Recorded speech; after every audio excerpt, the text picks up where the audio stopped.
కామారెడ్డి జిల్లా రాజంపేటలో సర్పంచ్ ఎన్నికల ప్రచారం వేడెక్కింది. స్వతంత్ర అభ్యర్థిగా గద్దల స్వామి బరిలో నిలిచారు. గ్రామంలో బస్టాండ్, రైతు బజార్ లేకపోవడం, కూరగాయలు రోడ్డుపైనే అమ్మడం వల్ల ప్రమాదాలు పెరుగుతున్నాయని ఆయన పేర్కొన్నారు.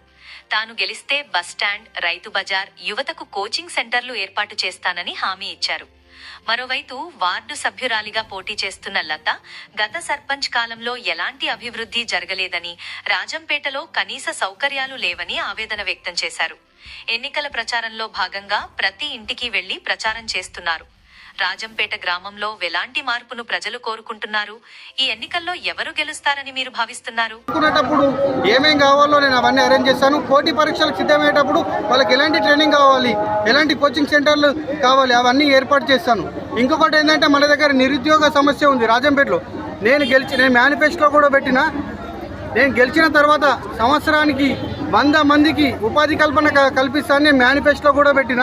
మీరందరూ ఒక్కసారి ఆలోచించి నాకు సపోర్ట్ చేసి నన్ను గెలిపేయాలని కోరుతున్నా. రాజంపేట గ్రామ ప్రజలందరికీ నమస్కారాలు.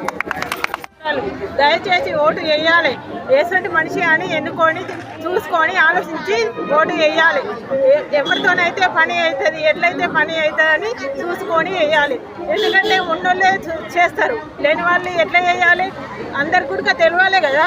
ఉంటేనే రాజకీయాలలో ఉంటేనే తెలుస్తుంది కదా, లేకుంటే తెలియదు కదా. అందుకని మేము కూడా దిగినాము. ఏది కావాలన్నా మేము చేసేందుకు ముందుకు వస్తాము. మేము గెలిచినాక చేయకపోతే అప్పుడు వచ్చి అడగండి గల్లబట్టి. రోడ్ పక్కకి కూరగాయలు అమ్ముతున్నారు, మరి దీని ద్వారా రోడ్ యాక్సిడెంట్లు అవుతాయి. మరి రైతు బజార్ ఏర్పాటు చేస్తారా? సో మీరు గెలిచినాక ఏం చేస్తారు? ఇప్పుడు నిలబడ్డ కౌన్సిలర్, సర్పంచ్ కానీ ఇంతకుముందు చేసిన సర్పంచ్ ఏం పనులు చేశారో దాని గురించి చెప్పండి. ఇంతకుముందు చేసిన సర్పంచ్ గారు ఏం చేయలేదు. ఒక చిట్టి రోడ్డు పోస్తున్నాడు, పోసిండు, ఎన్నో ఒక దగ్గర బోర్ వేయించిండు, అంతకంటే. కానీ ఇప్పుడైతే రైతు వేదిక గిట్లా అన్ని గుడిక చేస్తాము. బాజారు చేయాలంటే గుడిక, మార్కెట్ కావాలంటే గుడిక, మార్కెట్ గుడిక చేస్తాము. మేము ఇప్పుడు ఎవరు కూడా ఇంతవరకు దాకా చేయలేరు. మేము చేస్తామని ముందుకు వెళ్ళినాము.